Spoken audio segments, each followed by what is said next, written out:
ভারত পাকিস্তান রাজনৈতিক উত্তেজনার নতুন ঢেউয়ে এবার ভারতে নিষিদ্ধ হলেন জনপ্রিয় পাকিস্তানি শিল্পীরা আতিফ আসলাম, রাহাত ফাতে আলী খান এবং অভিনেতা ফাওয়াদ খান।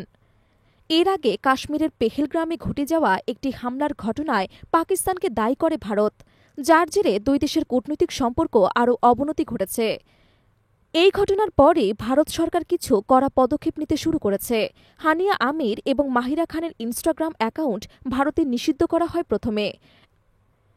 একদিনের ব্যবধানে শুক্রবার আতিফ আসলাম, রাহাত ফাতে আলী খান এবং ফাওয়াদ খানের ইনস্টাগ্রাম অ্যাকাউন্টও ভারতের জন্য ব্লক করে দেওয়া হয়। ভারতের সংবাদ মাধ্যম হিন্দুস্তান টাইমসের বরাতে জানা যায়, এই সিদ্ধান্ত একটি আইনি অনুরোধের ভিত্তিতে নেওয়া হয়েছে।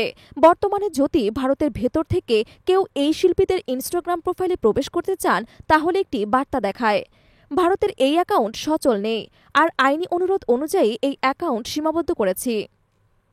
শুধু এই তিনজনই নন, আরও বেশ কয়েকজন পাকিস্তানি তারকার অ্যাকাউন্ট আড়াল করে রাখা হয়েছে বা সীমিত করা হয়েছে। তাদের মধ্যে রয়েছেন সানাম সাইদ, সজল আলী, ইকরা আজিজ, বিলাল আব্বাস এবং ইমরান আব্বাস। ভারতের এই শিল্পীদের বিপুল সংখ্যক অনুরাগী রয়েছেন, যারা এই নিষেধাজ্ঞায় হতাশ। তারা সামাজিক যোগাযোগ মাধ্যমে তাদের অসন্তোষ প্রকাশ করেছেন এবং দুই দেশের সংস্কৃতির মধ্যে এই ধরনের বিভাজন না করার আহ্বান জানিয়েছেন। বিশ্লেষকরা মনে করছেন, এই পদক্ষেপ শুধু বিনোদন দুনিয়ায় নয়, দুই দেশের সাংস্কৃতিক মেলবন্ধনেও প্রভাব ফেলতে পারে। ভারত পাকিস্তান সম্পর্কের এমন টানাপোড়েনে ভবিষ্যতে আরও অনেক শিল্পী এবং কন্টেন্ট সীমাবদ্ধ হওয়ার আশঙ্কা রয়েছে।